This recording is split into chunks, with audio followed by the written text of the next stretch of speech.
요한계시록 9장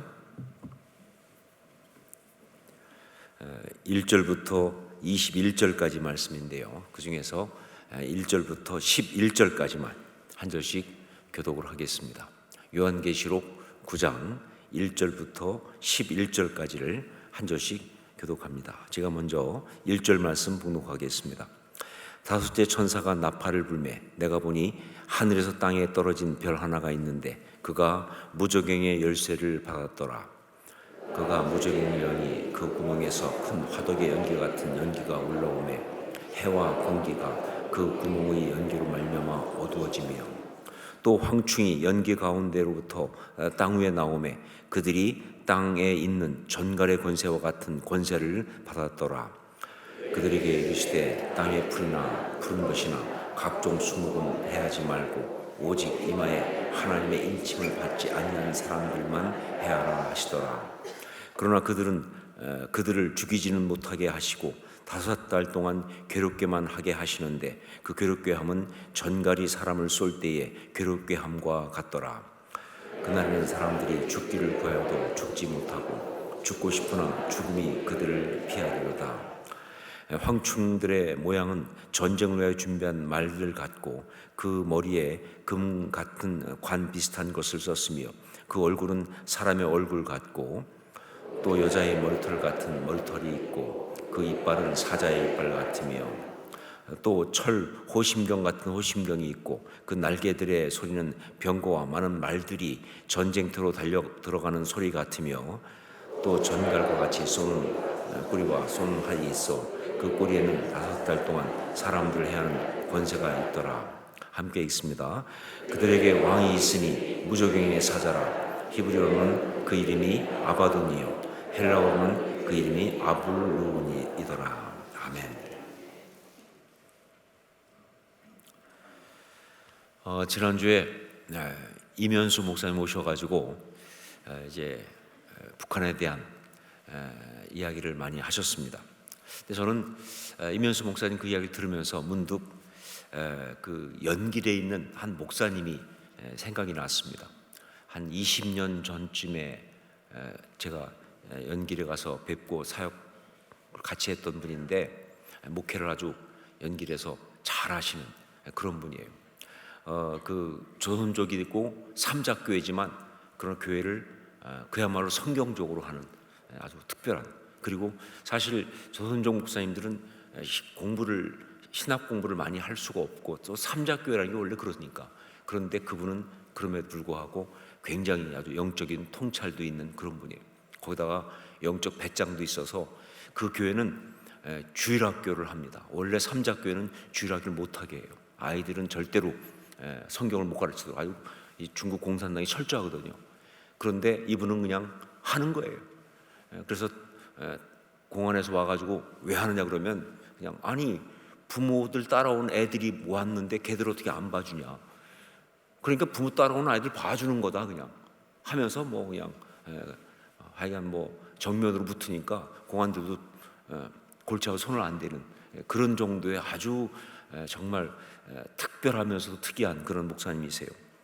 자, 그런데 그분과 이야기하는 가운데 제가 아주 기억에 남았던 것 중에 하나가 뭐냐면 그 당시에 이제 그 북한이 뭐 지금도 그렇지만 굉장히 기근에 시달리고 하여간 이 땅이 황폐했어요. 뭐 산들이 다 벌거벗고 난리 났죠. 그런데 신기한 건 뭐냐면요, 딱 두만강 하나 건너서 이쪽 그 중국 쪽은 전혀 안 그래요. 거기는 푸르른데 딱 강 건너편은 그렇게 황폐한 거예요. 이해가 안 돼요. 왜 그런지 말이죠. 그래서 제가 그 얘기를 하면서 도대체 이게 뭐냐, 어떻게 해서 이렇게 된 거냐 그랬는데 그때 그분이 아주 단호하게 말씀하시더라고요. 그것은 바로 그 땅이 저주를 받아서 그렇습니다. 사실 그런 영적인 어떤 그런 통찰을 그분에게 듣는 순간 그때 생각에는 너무 놀랍고 신선하고 그리고 정말 감동스러웠어요. 그분이 말하기를 그분이 이제 자기 그 친척들이 함경도에 많이 살아요. 자기는 연길에 살지만. 그래서 친척들한테 곁에 가끔 이렇게 가서 도와달라는 연락도 많고 그래서 그 친척들 돕기 위해서 북한 땅에도 몇 번 들어가고 그랬는데, 가서 자기가 정말 확인한 건 뭐냐, 어떻게, 자기 똑같은 고민을 한 거죠. 어떻게 해서 이 땅은 이렇게 황폐한데 강 하나 딱 넘어서서 오히려 더 북쪽인 연길 쪽, 그쪽 땅은 안 그런지 말이죠. 그런데 자기가 확실한 것이 이 땅이 바로 저주를 받아서 그러는데, 그 이유는 뭐냐면 공산당들이 의인의 피를 너무 많이 흘려가지고, 성경에 나오잖아요. 아벨이 피를 흘렸을 때 땅이 저주를 받은, 그냥 성경 그대로라는 거예요. 그러니까 의인의 피를 너무 많이 흘려서, 그래서 이 땅이 이렇게 저주를 받은 것이다. 그러면서 자기가 거기서 들었던 어떤 여러 가지 이야기 중에 하나를 해주는데, 어느 정도였냐면요, 이 북한 땅에서 이제 6.25 전쟁이 나고 나서 이제 분단이 된 다음에 그 북쪽에 있는 신앙인들 중에서 다 남쪽으로 내려온 게 아니거든요. 북쪽에 남아서 이제 있는, 특히 어떤 참 많은 목사님들 같은 경우는 그냥 성도들과 함께 있겠다고 남았다가 그냥 거기가 이제 이 분단이 된 그런 경우. 그래서 이분들은 정말 신앙생활 못하죠. 하지만 그러나 하여간 마음속에 신앙을 가지고 그냥 그 땅에서 사는 그런 분들이 있는데, 사실 특별히 종교 활동을 하거나 못하고 있음에도 불구하고 그런 사람들조차도 이 북한 당국이 얼마나 간악하게 핍박하고 주였는지, 그 얘기를 하나 하는 중에, 그 청진 쪽에 어떤 한 목사님이 계셨는데 굉장히 아주 영적으로 참 신실하고 영향이 있는 분인데, 그분도 역시 남한으로 내려가지 않고 그냥 남은 분이에요. 그래가지고 혼자서 남아서 이제 분단된 다음에 그냥 자기 혼자 그냥 사는 거예요. 교회 목회는 당연히 못하고요. 그런데 어느 날 갑자기 밤에 비가 막 오는 날인데 어떤 사람들이 왔대요. 군인 같은 사람들이 오더니, 목사님, 우리가 남한에서 왔는데 목사님을 구하기 위해서 이렇게 몰래 왔습니다. 가시죠. 그러면서 모시러 왔다고. 그런데 목사님이 처음에는 너무 놀라기도 하고 그런데 뭔가 좀 이상해가지고 자기는 안 가겠다.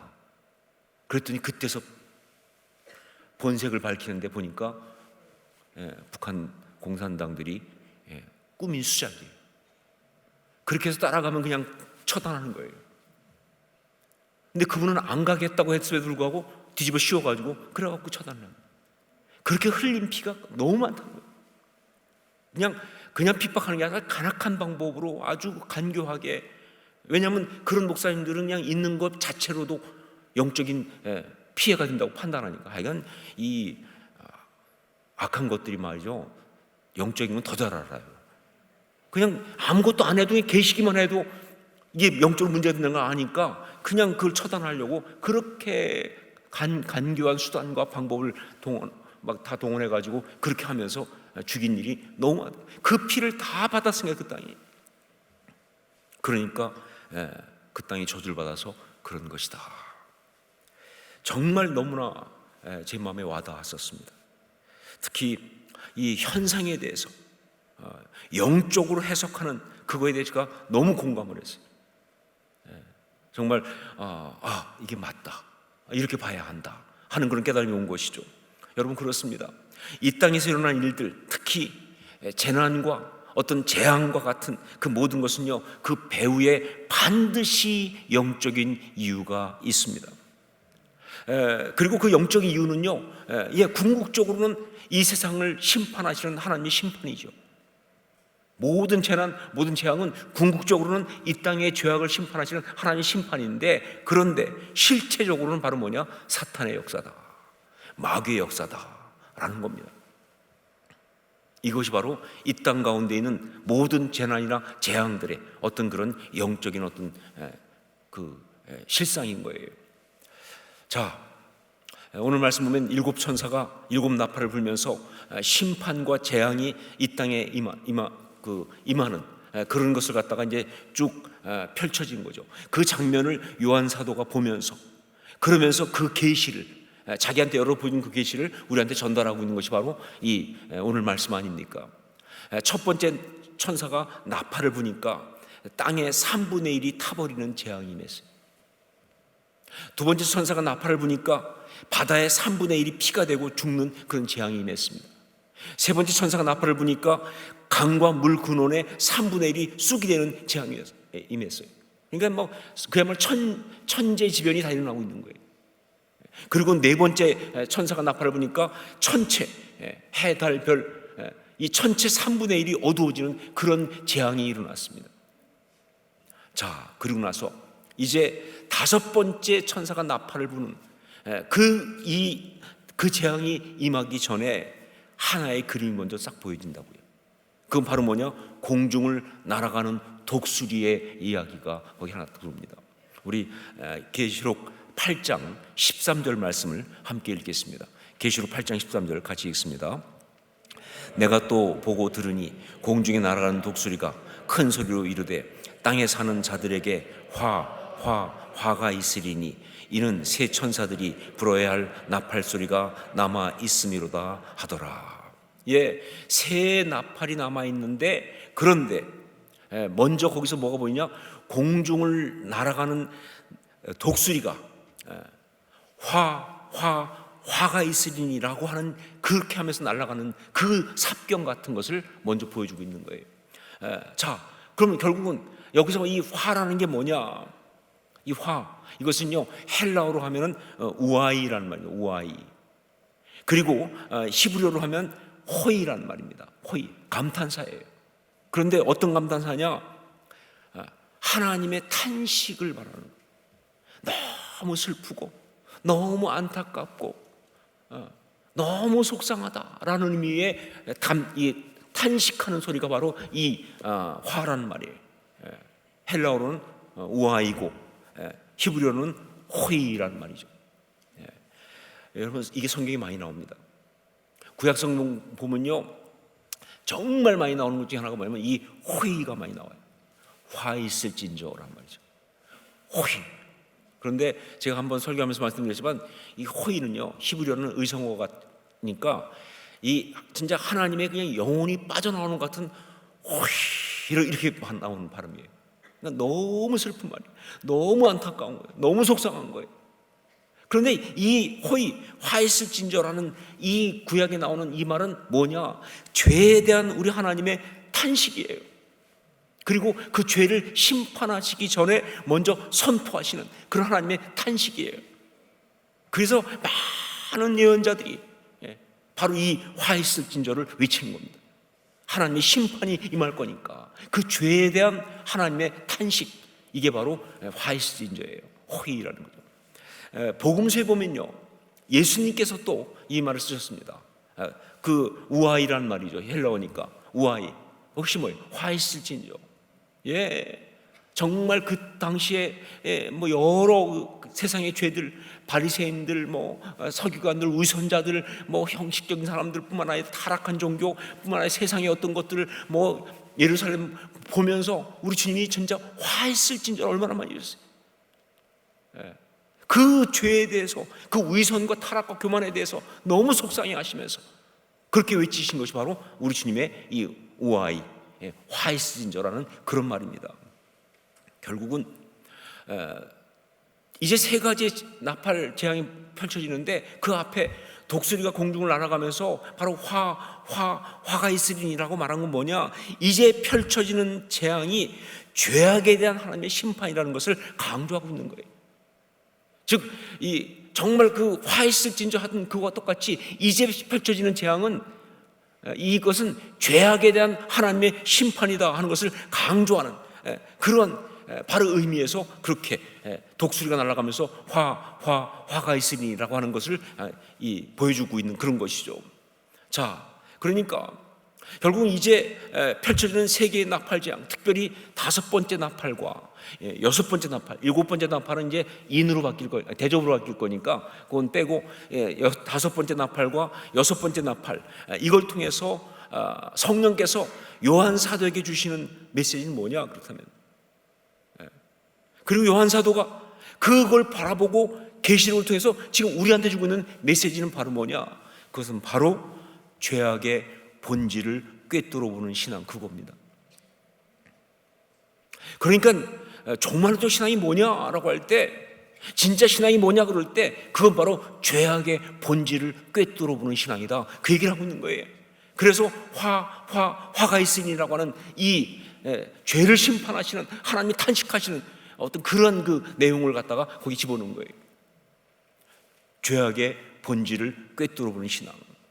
그렇습니다. 여러분, 우리가 종말론적인 신앙을 가지고 있다고 한다면 우리 가운데 벌어지는 현상들을 보면서 우리는 그 죄악의 본질을 꿰뚫어 봐야 돼요. 특별히 이 종말론적 신앙 가진 사람은요, 현상을 보면서 사실은 두 가지를 꿰뚫어 볼 수 있어야 합니다. 두 가지를.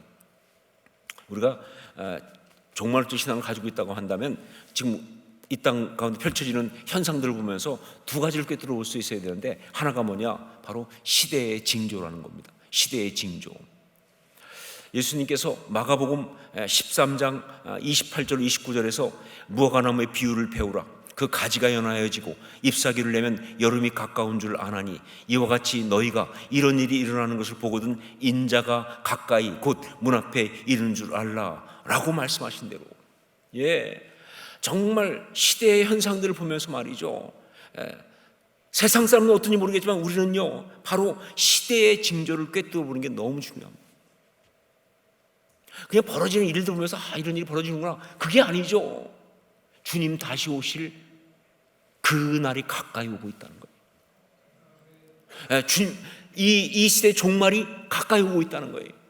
무화과나무 잎이 연해지고 잎사귀면 여름이 가까운 줄 아는 것처럼 그렇게 벌어지고 있는 여러 가지 이 파루시아 어떤 현상들을 보면 말이죠, 주님 오실 때가 가까이 왔구나 하는 시대의 징조를 갖다가 꿰뚫어 보는 게 정말 중요한 거예요. 이게 종말론적 신앙을 가진 사람에게 아주 중요한 그런 겁니다. 여러분, 종말이라는 말이 있으면요, 우리한테는 두 가지의 의미가 있죠. 종말은 우리한테 두 가지로 다가옵니다. 하나는 뭐냐? 주님이 다시 오시는, 주님 다시 재림하시는 역사의 종말이 있어요. 말씀하신 대로 저는 우리 주님 다시 오실 줄로 믿습니다. 그럼 이 땅은 끝나는 거예요. 창조로 이 역사가 시작됐던 것처럼 주님 다시 오심으로 역사는 끝이 나는 거예요. 역사의 종말이 있습니다. 그러나 또 한 가지 종말이 있죠. 우리가 이 세상을 떠나서 주님 앞에 가는 개인의 종말이 있잖아요. 역사의 종말과 개인의 종말, 이 두 가지로 우리한테 종말이 있어요. 여러분, 종말론적 신앙의 사람은요 이 두 가지에 대해서 깨어 있어야 돼요. 이 두 가지 종말에 대해서 다 깨어 있어야 한다, 그 말입니다. 이 두 가지에 대해서 늘 준비하고 있어야, 그게 바로 진짜 종말론적 신앙이다 하는 거예요. 자, 우선 이 두 가지 중에서 개인적인 종말, 이 개인적인 종말에 대해서는 어떻게 해야 되느냐? 맡기고 사는 것이 중요합니다. 맡기고, 이게 깨어 있는 거예요. 맡기고 사는 것. 무슨 얘기냐? 언제든지 주님 부르시면 갑니다. 이 고백이 딱 있어야 돼요. 이게 없으면요 종말에도 깨어 있는 게 아니에요. 저는 무슨 염세주의는 아니에요. 그런데 전 정말 우리 신앙인들은요 이 부분이 준비가 되어 있어야 한다고 생각합니다. 그래야 마귀한테 농락 안 당해요. 언제든지 부르시면 가는 거예요. 맡겨야 됩니다. 물론 건강관리 잘하고 최선을 다하고 사고 이런 거 예방하고 최선을 살아야 되죠. 하지만 그렇게 하면서도 마음의 기분은 뭐예요? 그러나 주님 부르시면 갑니다. 이 믿음이 있어야 돼요. 그것이 바로 개인적인 종말에 깨어있음이에요. 맡기고 사는 것. 전 여러분이 그런 믿음 가운데 있을 수 있기를 주의 이름으로 축원합니다. 그래야 마귀가 악한 것들이 우리를 못 갖고 놀아요. 안 그러면요 그냥 계속 조금만 건강검진 한 번만 하고 나도 그냥 거의 바닥으로 빠졌다 일어났다 난리 나죠. 그렇죠? 농락하는 것들을 이길 수가 없어요. 우리는 최선을 다해 살지만 그러나 언제든 주님 부르시면 갑니다. 이 믿음이 있어야 돼요. 이것이 바로 종말론적, 개인적 종말에 대한 어떤 그런 깨어 있습니다 하는 것이죠. 그리고 역사의 종말에 대한 깨어 있으면 뭐냐? 이 세상에 벌어진 현상들을 보면서 그것이 바로 시대의 징조라는 것을 아는 게 정말 그게 깨어 있음이에요. 그냥 계속 간다 보지 않고 이 역사 속에 벌어지는 여러 가지를 보면서 이것이 바로 주님 다시 오실 그 순간이 다가오고 있는 시대의 징조구나 하는 걸 아는 것, 이것이 바로 깨어있는 신앙이다 그 말입니다. 이 모든 시대의 징조는요 바로 우리 주님이 다시 오신다는 걸 우리에게 일깨워주는 사인입니다. 지금도 벌어지고 있는 수없이 많은 천재지변들은요, 지금도 많이 벌어지고 있는 어떤 그런 재난과 재앙들은요, 우리 주님이 다시 오실 때가 가까이 오고 있다는 사인이에요. 우리는 그거를 보면서 늘 준비하고 있는 것이 중요하다. 그게 깨어있음이에요. 자, 첫 번째로 우리가 종말론적 신앙의 사람이라면 꿰뚫어 본다고 할 때 바로 시대의 징조를 꿰뚫어 봐야 한다라고 말씀드렸죠. 두 번째 또 하나 꿰뚫어 봐야 될 것이 있는데 그것이 바로 죄악의 본질입니다. 죄악의 본질. 그러니까 시대의 징조를 꿰뚫어 볼 뿐만 아니라 또 하나 뭐예요? 죄악의 본질을 꿰뚫어 봐야 돼요. 이 세상에서 벌어지고 있는 그것들을 보면서 그 배후에 있는 죄악을 꿰뚫어 보는 게 정말 중요해요. 세상에서 벌어지는 것들은요 사실 정말 많은 경우, 제가 볼 땐 거의 대부분이지만 중요한 것은 다 그래요. 다 그 뒤에 사단 마귀의 역사가 있어요. 그것들이 하나님을 대적하기 위해서, 그러면서 하나님의 사람들을 갖다가 무너뜨리려고 하는 어떤 그런 어떤 작동들이 다 그 뒤에 있는 것들이에요. 특별히 그 어떤 세상의 재난이라든가 어떤 그런 재앙이라든가 어떤 그런 문화의 어떤 흐름이라든가 사상의 흐름이라든가 이런 것들 뒤에는요, 그렇습니다. 마귀의 역사가 있어요. 우리가 이걸 볼 필요가 있어요. 그러니까 우리가 정말 신앙의 사람이라면요, 이거 꿰뚫어 봐야 되는 거예요. 죄악의 본질을 꿰뚫어 봐야 돼요. 그게 종말론적 신앙이에요. 종말론적 신앙을 가진 사람은요, 심하게 말하면 신문을 보면서 영적 전쟁을 읽어내야 돼요. 드라마 보면서 영적 전쟁의 흐름을 읽어낼 수 있어야 된다 그 말입니다. 죄악의 본질을 꿰뚫어 볼 수 있어야 돼요. 그게 정말 중요한 것이다. 이번에 정말 우리 사회가 충격받은 사건이 바로 이태원 할로윈 참사 아닙니까? 정말 너무나 이해가 안 되는 일이에요. 대통령이 회의하는 데서 얘기한 걸 들어보니까 대통령도 이해가 안 된다고, 어떻게 이럴 수 있냐고 너무 한탄하시더라고요. 정말 이해가 안 되는, 어떻게 우리나라가 지금 이런 시스템의 사회에서 그런 어처구니 없는 일이 일어날 수 있냐 그 말이에요. 저는 아직도 잘 몰라요, 왜 그렇게 됐는지. 그러나 한 가지 확실하게 제가 말할 수 있는 것은, 제가 지난주에 그 주보 칼럼에도 썼지만은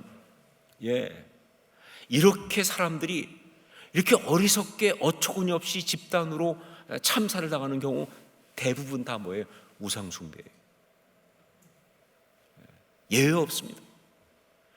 지금까지 이런 식의 참사를 당한 것들 보면요, 삼풍백화점 건물 무너지고 다리가 무너지고 배가 가라앉고 이런 거 말고, 아니 멀쩡한 길에서 사람들이 깔려 죽는 것 같은 이 말이 안 되는 이런 상황들 보면요, 몽땅 다 우상숭배예요. 가장 큰 사건들은 사우디아라비아 메카에서 일어났잖아요, 그렇죠? 그거 우상숭배하러 간 거예요.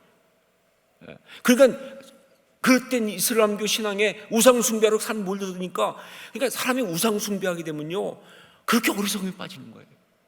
그래서 그냥 거기에 가서 밀고 들어가다가 거기에 휩쓸려 들어가면서 그냥 사고가 벌어지는 거예요. 여러분, 그거 말고도 무슨 또 어떤 축제한다, 무슨 어떤 운동 경기 한다 이럴 때, 그 축제가, 그 문화가, 그 운동 경기가 우상이에요, 여러분. 우상 숭배하기 때문에 거기에 그렇게 사고가 일어나는 거예요. 사람이 말이죠, 우상에 빠지면요 정신을 못 차리는 거예요. 저는요, 이번 이태원 할로윈 그것도 그 문화가 우상이었다 생각합니다. 아니, 그렇지 않고야, 그렇게 많은 사람이 있으면 그 집에 돌아가야 되는 거 아니에요? 그 엄청난 걸 하면서도 왜 그렇게 사람들은 계속 그렇게 막 그곳으로 몰려들어갔는지. 여러분, 모든 현상 뒤에는 영적인 이유가 있어요. 모든 현상 뒤에는 영적인 이유가 있어요. 그렇게 이렇게 심판을 당하는 재난이나 재앙에는 반드시 죄의 역사가 있는 겁니다. 그 본질을 꿰뚫어 보는 게 그게 종말론적 신앙이에요. 바로 이것을 오늘 말씀 이 5번째 나팔과 6번째 나팔 재앙에서 아주 분명하게 이야기를 하고 있는 것이죠. 자, 우리 1절 말씀을 함께 같이 읽겠습니다. 1절 같이 읽습니다. 5째 천사가 나팔을 불매 내가 보니 하늘에서 땅에 떨어진 별 하나가 있는데 그가 무저갱의 열쇠를 받았더라. 4번째까지는 그냥 천재지변이었어요. 그런데 5번째부터는 좀 달라지죠. 여기 보니까 뭐예요? 하늘에서 떨어진 별 하나가 있다 이렇게 말했어요. 하늘에서 떨어진 별 하나 생각나는 거 없으세요? 뭘 말하는 것 같습니까? 하늘에서 떨어진 별 하나, 이건 뭐 이야기할 필요도 없이 사탄을 말하는 거예요. 사탄은 계명성 이미 되잖아요. 이건 사단 마귀를 말하는 거예요. 결국 이 천재지변 같은 이 모든 재난들이 배후가 뭐예요? 사단 마귀라는 것이죠, 그렇죠? 그 다음에 어떻게 됩니까? 그가 뭐예요? 무저갱의 열쇠를 받아서 그것을 열었다. 그러면서 그 무저갱에서 뭐예요? 연기와 함께 황충이 올라와서 그게 전갈의 권세를 가지고 사람들을 괴롭히는데 또 이것이 얼마나 또 신통한지 말이죠. 무슨 AI 황충도 아니고 말이죠. 이게 수목이나 다른 건 일제 아니고 사람만 죽여요. 근데 그것도 어떤 사람이냐? 오직 이마에 하나님의 인침을 받지 아니한 사람만 해야 한다고 말이죠. 죽이는 게 아니라 해야 한다. 괴롭히는 거예요. 어느 놈 괴롭히냐? 죽고 싶어도 죽지 못하도록 괴롭힙니다. 여러분, 지금 이걸 보면요, 여러분 아실 게 뭐냐면요, 어떤 그런 이 현상과 영적인 게 절묘하게 섞여 있습니다. 여기. 황충이 와서 전갈의 권세로 사람을 쏘고 괴롭히고 이런 어떤 현상과, 그런데 뭐예요? 무저갱이 열리고 하늘에서 떨어진 별에서 온 어떤 그런 사단 마귀 역사, 그 다음에 뭐예요? 이마에 하나님의 인침을 받지 아니한 사람만 괴롭히는 이런 것들은요, 이건 다 영적인 거잖아요. 그러니까 현상과 영적인 것이 아주 절묘하게 섞여 있어요. 결국 이 이야기를 하면서 성경이 뭘 말해주고 있습니까? 그렇다. 진짜 종말론적 신앙을 가지고 있는 그런 사람은 정말 그들이 봐야 될 참된 계신 바로 뭐냐? 바로 이 세상 현상을 보면서 그 배후에 있는 죄악의 본질을 꿰뚫어 봐야 한다, 그 얘기예요.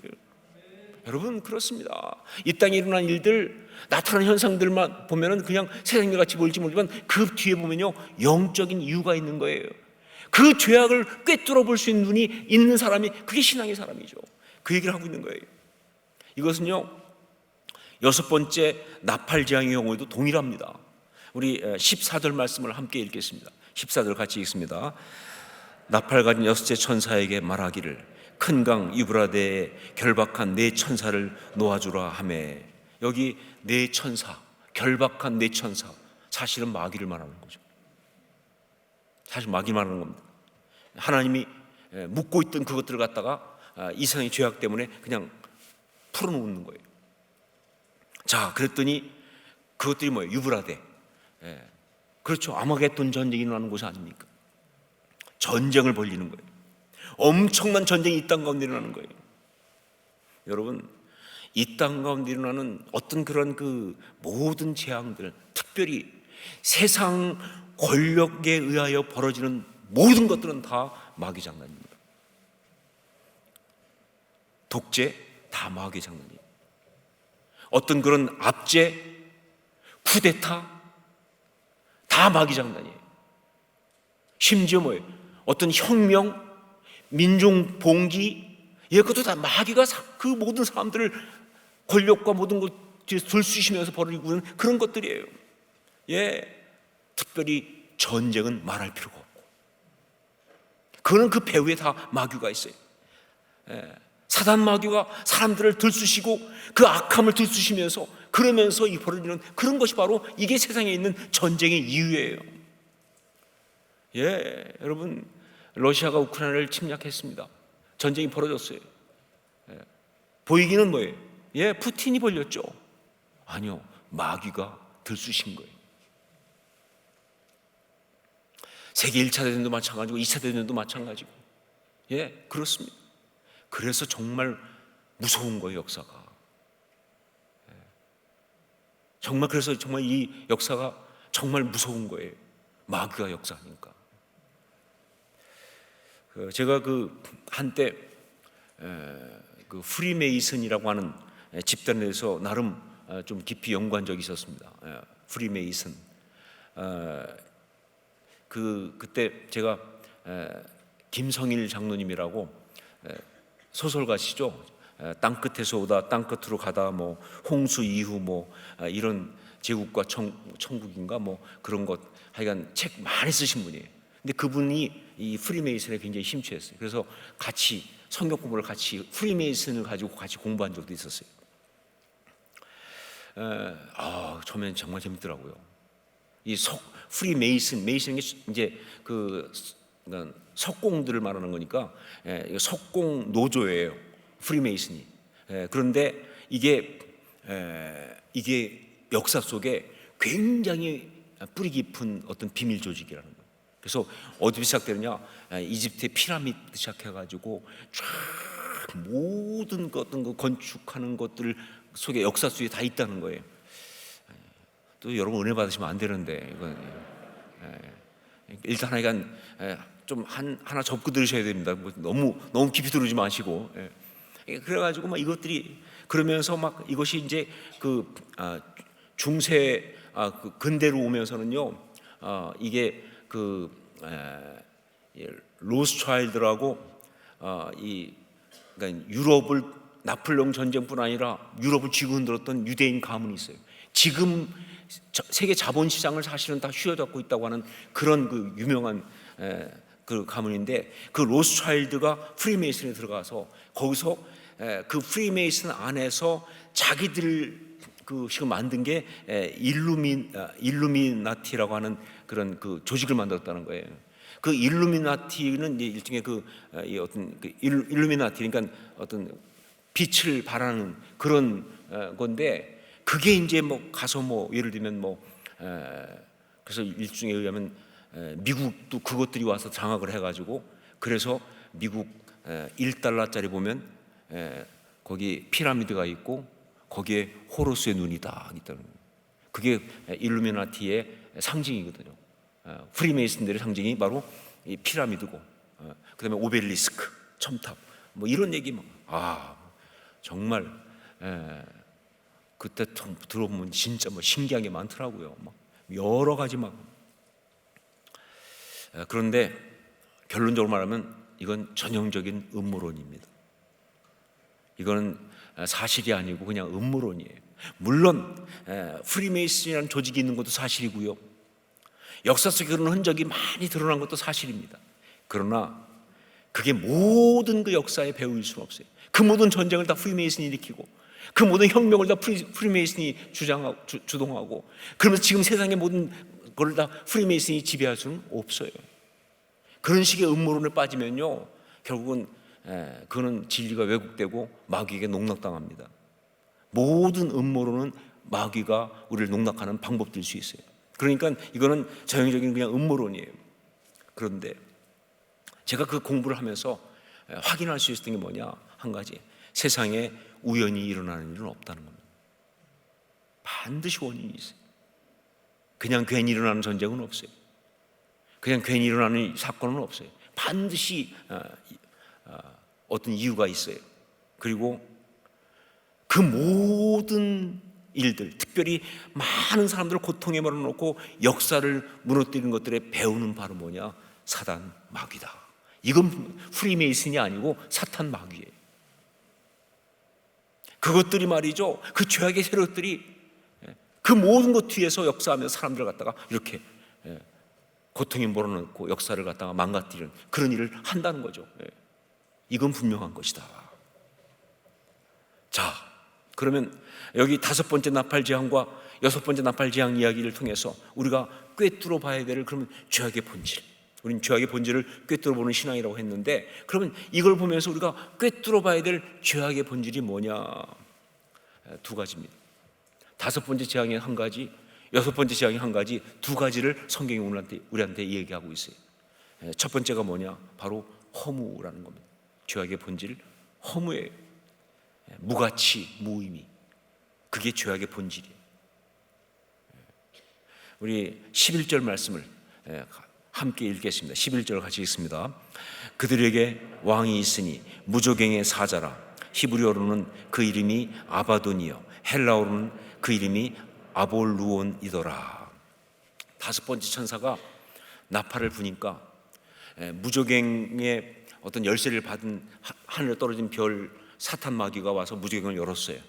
그랬더니 거기서 이제 황충이 올라와서 막 온 땅의 사람들을 괴롭히면서 재앙을 일으키는데, 그런데 그 황충의 임금 왕이 있어요.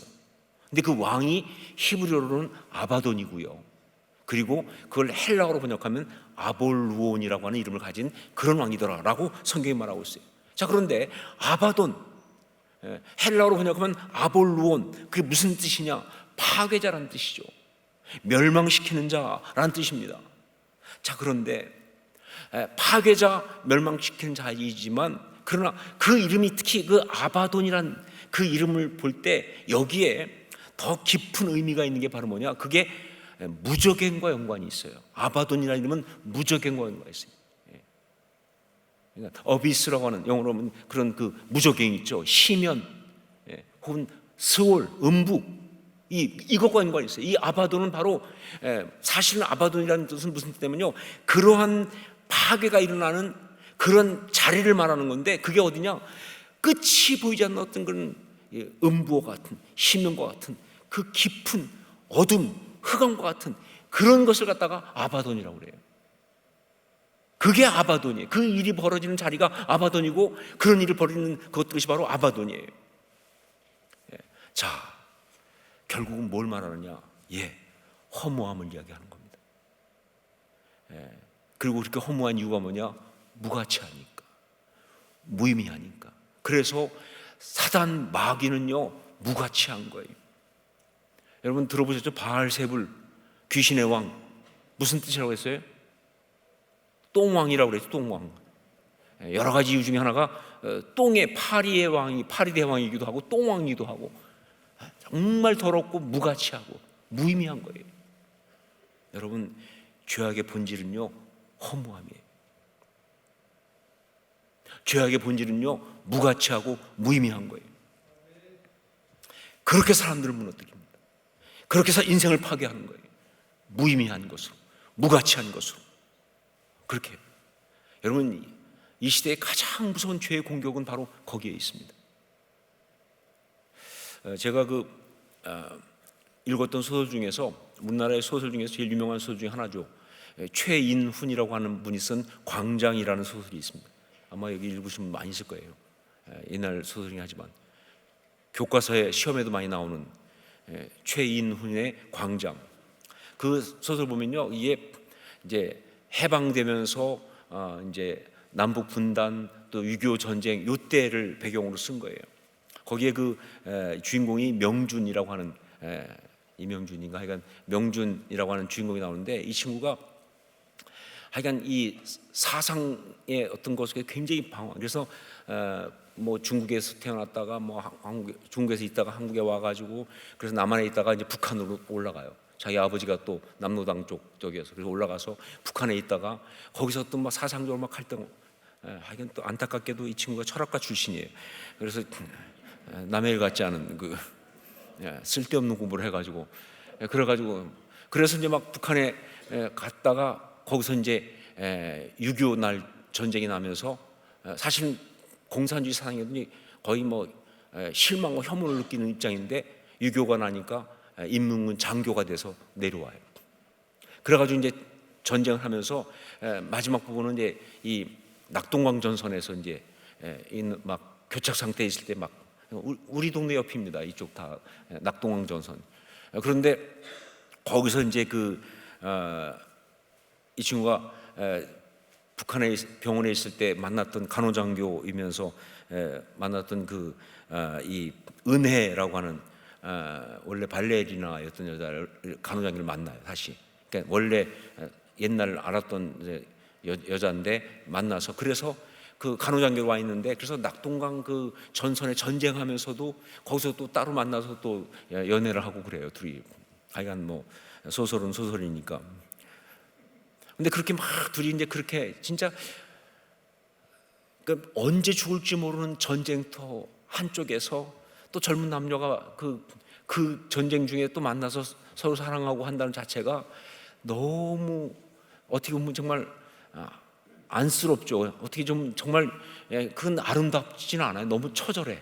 근데 그렇게 둘이 만나는 어느 날 그 은혜라고 하는 여자 장교가 묻습니다. 왜 이런 전쟁을 시작했을까요? 그때 명준이 말합니다. 고독해서 그랬겠지. 그래서 은혜가 묻으면 누가? 그랬더니 김일성 동무가. 이게 저는 그 소설 전체에서 가장 오래 기억에 남는 거예요. 근데 사실은 이 고독해서 그랬겠지라고 하는 건 여기서만 나오는 게 아니라 이 소설 전반부도 계속 나옵니다. 결국은 그 소설은요 정말 허무합니다. 이 주인공은 결국 나중에 이제 전쟁 포로가 돼가지고 여기 거제도 포로 수용소 와 있다가 다 우리 동네 얘기라니까요 지금. 있다가 이제 방공포로와 그다음에 또 북한으로 가는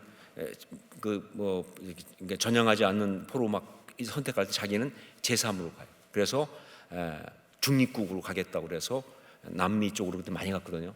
그래서 그쪽으로 가는 배를 타고 그러니까 자기는 북한이고 남한이고 어디고 갈 수가 없는 거예요.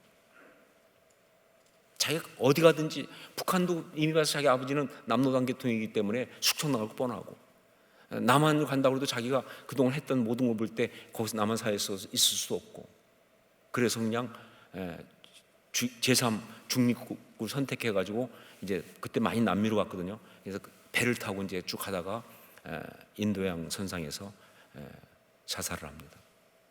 그게 끝이에요. 그 소설 읽어보면 느끼지만 말이죠. 한 인생이 처절하게 슬프게 마감되는데 그 가장 중요한 이슈가 뭐냐? 바로 허무예요. 그렇게 치열하게 살았는데 그렇게 애쓰고 살았는데 그 삶에 붙잡을 만한 가치가 없으니까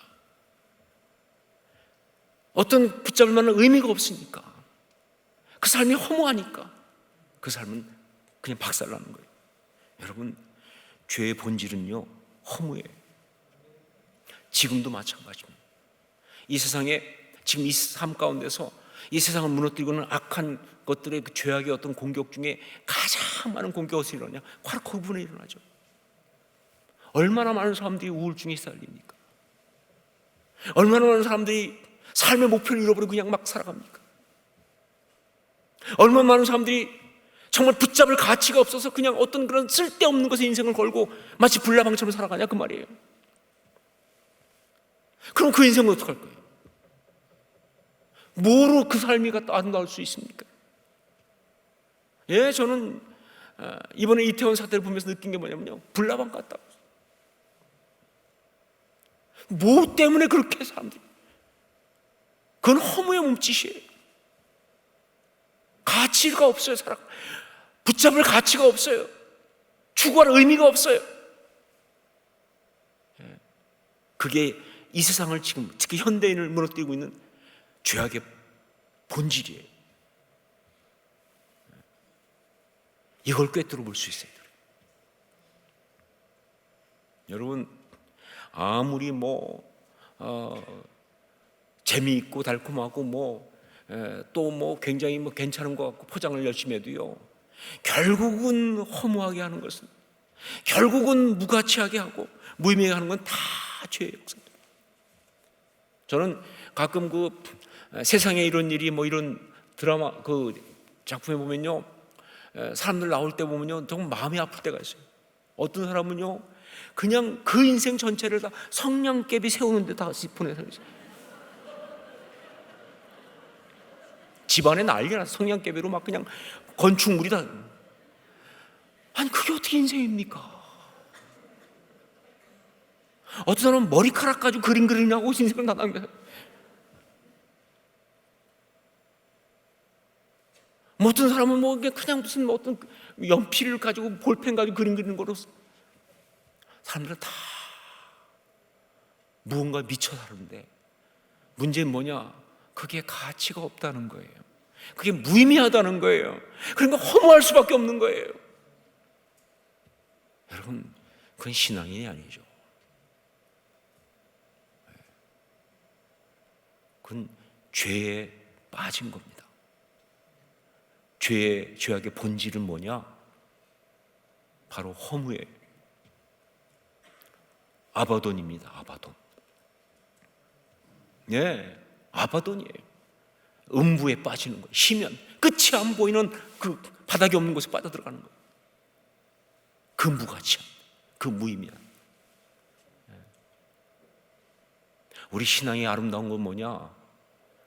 우리 신앙은요, 목숨을 다 드려도 하나도 잃을 것이 없는 그 가치에 있잖아요. 그 생명에 있잖아요. 그러니까 아름다운 거죠. 정말로 신앙은 바로 거기에 있습니다. 두 번째는 또 하나, 죄악의 본질 뭐냐? 분열이에요. 분열, 미움과 갈등, 분노와 싸움. 이게 바로 죄악의 본질이에요. 우리가 꿰뚫어 봐야 될. 하나가 허무라고 한다면 두 번째는 바로 분열, 미움과 갈등, 분노와 싸움. 여섯 번째 천사가 나팔을 불자 네 천사, 말씀드렸죠? 사실은 사탄막이라고. 어떤 주석에서는 아니라고 얘기했는데, 아니요, 이건 사탄막이에요. 왜냐하면 결박한 천사가 있을 수가 없죠. 사탄막이에요. 그게 유브라데 강에 놓이면서 그것이 사람들을 다 죽이기 시작하는데, 근데 군대를 동원합니다. 그 군대가 2만만이다 그랬어요. 2만만이면 뭐예요? 2만 곱하기 만 하니까 2억이에요. 2억. 어마어마한 마병들 동원해서 엄청난 전쟁을 일으켰다 그 말입니다. 자, 이런 전쟁의 소동, 그 사람들을 죽이고 하는 이 엄청난 싸움, 뭘 말하느냐? 분열을 말하는 거예요. 미움과 갈등을 말하는 겁니다. 이게 바로 죄악의 본질이에요. 여러분, 어떤 명분을 내셔도요, 결국 서로 갈등하고 미워하게 하는 것, 그래서 서로 분열하고 싸우게 하는 것, 그거 죄악입니다. 그런데 정말 많은 사람들이 바로 그 미움의 에너지로 삶을 살아가는 사람들이 많아요. 생각보다 그냥 미워하는 힘으로 살아. 그래서 그냥 그거까지 그냥 어떤 그런 삶에 열심을 내는 사람도 있어요. 그건 열심이 아니죠. 그거는 정말 죄 가운데 망가지는 것이죠. 제가 한번 너무 속상한 이야기를 들었는데, 좀 지난 얘기지만 한국의 서울에 있는 어느 큰 교회입니다. 그 교회 안에 원로 목사와 후임 목사 사이에 갈등이 생겼어요. 그래가지고 교인들이 다 반 나눠가지고 싸움이 붙었어요. 그래가지고는 그 후임 목사님 쪽에서 본당을 딱 차지했어요. 그래가지고 원로 목사님 쪽 사람들이 본당을 뺏으려고 하는 거를 육탄 저지. 그래갖고요, 그 후임 목사님 이제 그 편 성도들이 어느 정도 되면요, 직장 갔다가 저녁 되면 다 교회로 퇴근하는 거예요. 교회를 차지하고 있어요. 안 뺏기니까. 그래가지고 새벽까지 교회에서 잠을 자면서 찬송하면서 교회를 지키고 아침에 또 출근을 해요. 그렇게 하면서 몇 달을 가면서 싸웠다는 거예요.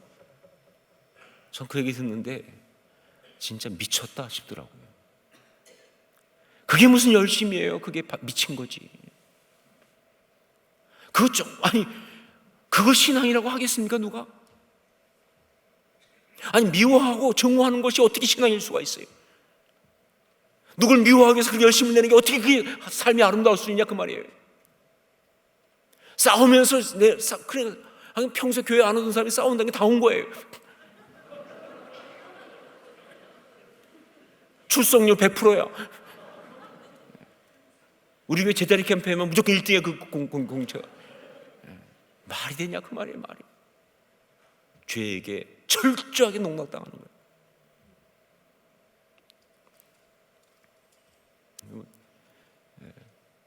여러분, 나다나엘 호돈의 좋은 곳이 보면 나오지만 그 헤스터의 남편 의사가 자기 아내가 자기 없을 때 임신한 것 때문에 그 아내를 갖다가 용서 못하고 그 상대가 누군지를 찾아서 죽이려고, 외과 의사 아닙니까?